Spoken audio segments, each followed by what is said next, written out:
So hey y'all, welcome back to my channel. So the next couple of weeks leading up to Devin's second birthday, I'm so excited. All of my videos are going to be dedicated to her. So my birth story, how much it cost for me to have Devin, why I chose the birth control I chose, why I chose the certain birth control that I chose. So stick around and enjoy.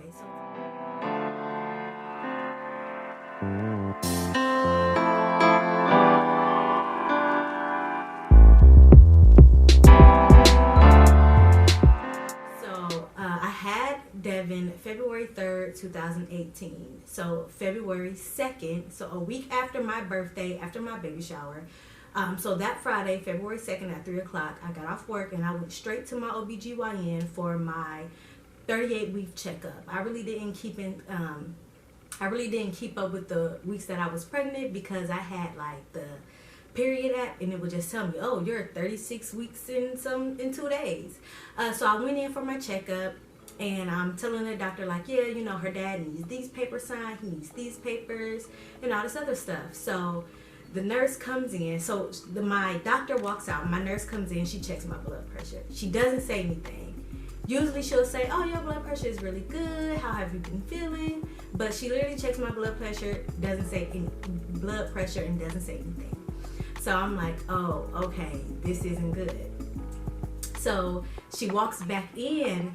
And she like does a heavy sigh, like, and she checks it again, and then she don't say anything. She just walks out, tells the doctor, and then the doctor comes in. So I'm talking to the doctor, and we're going back over the paperwork, and she's like, okay, well, I'm not going to sign any more paperwork for you. And I'm like, but why? Like, he needs it for his job, you know. She was like, because I think you're going to deliver that baby sometime this weekend.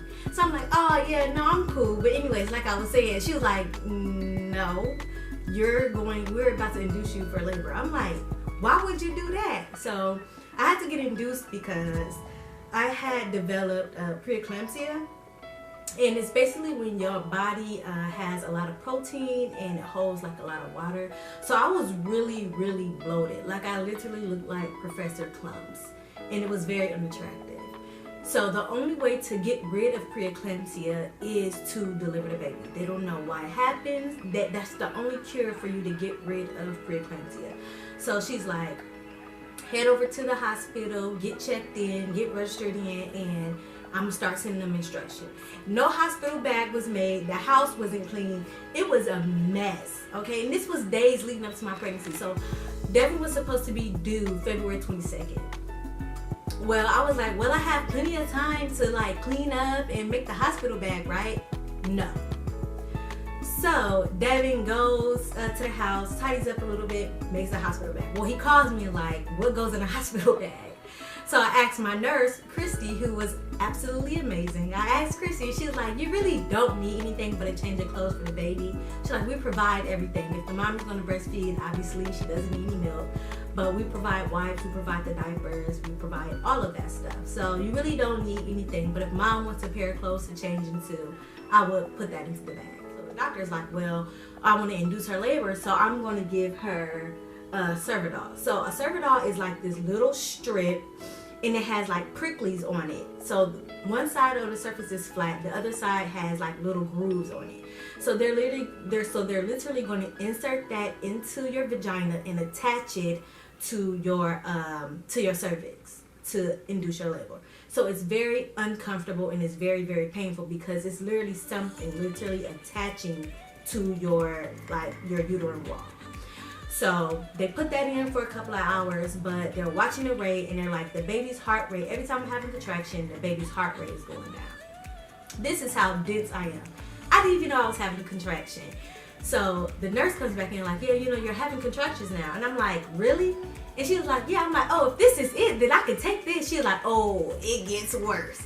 So the Cervidol, so they take the Cervidol out actually because they're like, the baby's heart rate is dropping. We don't like that. We want to make sure the baby is safe. So after they take that out, they're like, okay, well, we're just going to move you to your birth and delivery. So finally Devin gets there, has the bag and everything, and I'm like, man, I am extremely hungry. So I heard plenty of stories when people say when they give birth. So that's really all I could think about. Like, I just did not want to poop while I was giving birth. So I asked my nurse, I'm like, I am extremely hungry. Like, can I get something to eat? She was like, yeah, but this will have to be your very last meal of the night. So she was like, make it the best. So like the next morning, it's like 9 o'clock, 10 o'clock, whatever time it is. And my contraction are, they're just like, they was out the room. They was off. They was just everywhere. Okay, they hurt. Okay, so the anesthesiologist comes in and he basically tells me like, this is what the needle is gonna look like. This is what I'm gonna have you do. You're gonna swing your legs over the bed and you're gonna bend over a little bit. I'm just gonna insert the needle into your spinal cavity and it's gonna numb you. So he was like, do you want it now? I'm like, nah, I'm gonna wait. So I continue to wait. Finally, my auntie arrived. So like now my contractions, they're like times 10. So like I can't breathe between them. Like everything is just painful. So she comes in, she takes over for Devin when it comes to like holding my hand for every contraction, and she takes my hand. So the nurses are in and out. There's constantly checking to see how many centimeters dilated I am, and like everything is just times 10. So like at first they check me, they're like, oh, you're 2 centimeters dilated. Oh, you're this many centimeters dilated. So I think like at 3 centimeters dilated, I strongly believe my water had broke, but I didn't know what that was like. So I'm laying in the bed and I'm like very agitated because it's like something between my legs. So one of the nurses come in and I'm like, yeah, it's like a thick substance between my legs and it's very uncomfortable. And she was like, oh, I think your water broke. So she's like, well, I'm gonna run it to the lab and see. And I'm like thinking to myself, like, you don't know what it's like for water to break? Like, you don't know like what a fluid, like what the water break fluid looks like?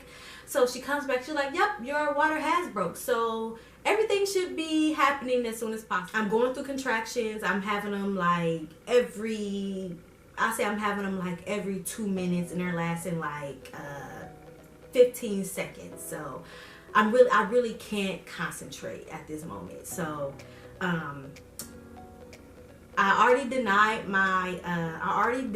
the epidural. So I'm just like, is this about to happen? This is about to happen.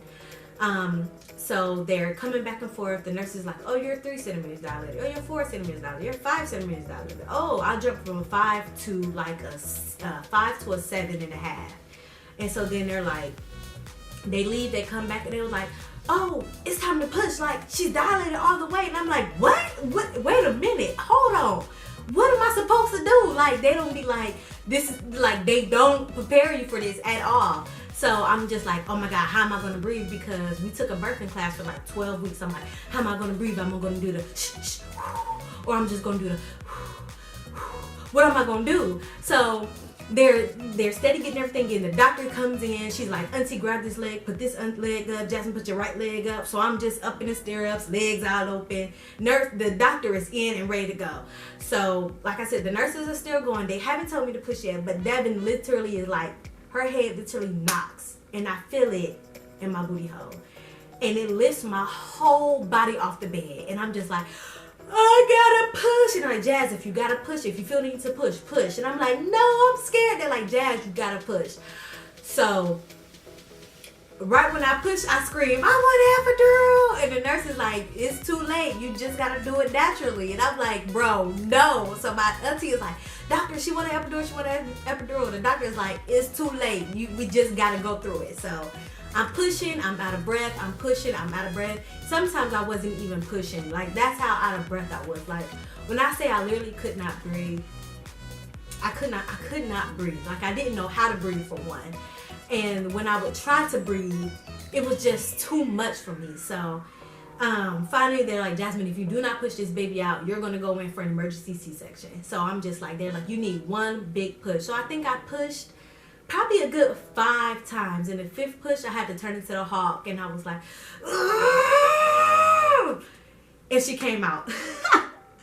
And so they're like, you did good, you did really good, you did really good. So they're like, oh, we need OR stat. We need OR immediately. So I'm scared. I don't know what's going on. So they're like, oh, she ripped a little bit. We're just going to go in and we're going to go in and sew her up. So you know how you look on movies and they're like, I'm going to put this over your face. I'm going to put this mask over your face and you're going to count back from 10 or 5. So the doctor is just like, I get in and he's like, how you doing? I'm like, I'm good. So he literally don't say anything after that. He literally puts the mask on my face and I just told myself, countdown. All I remember was waking up and I had the shakes. Like I was freezing cold. Like I could not stop shaking. Like I'm constantly shaking. Finally, I stopped shaking and I look over at my aunt and I'm like, Auntie, why am I so cold? She was like, I don't know, baby. We're trying to fix it. We're trying to fix it. So finally, I stopped shaking and then I just go to sleep. So I really did not see Devin. After I gave birth to her, I did not really see her physical body, her face or anything until like 6 hours later. So when I first pushed her out, I seen the top of her head because I did lift my body up a little bit. So I seen the top of her head and I seen that she had hair. So I was completely happy with that. But I didn't know what she looked like. I didn't know what her eyes looked like. I didn't know anything. I was just out of it. So I remember waking up and I seen somebody was holding her and feeding her. And then my eyes rolled back in my head and then I went back to sleep. And then finally I woke up again and my auntie was like, you want to hold your baby? And I'm like, yeah, like let me see her. And I seen her and I was like, oh my God, she is so beautiful. Like I didn't cry or anything, but I was just still so in shock that I had gave birth to such a beautiful little human. It's your check. You got to do this, okay? There you go. Good Big job. deep breath and do it again. Do it again. Do it again. Keep doing it. Keep going. Come on, Jazz. You got this.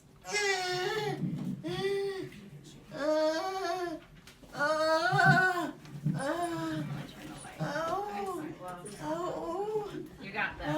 He is about to be 2 years old. I literally can't believe it. But thank you all for watching my video. Like, comment, and subscribe. And like I said, this is Devin's birth series. So everything, the next couple of weeks, everything leading up to Devin's birthday will be about her. So like, comment, and subscribe, and tell me what you want to see more of, and I'll try to incorporate that into the uploads. So thank you all for watching the Jasmine Way. Bye.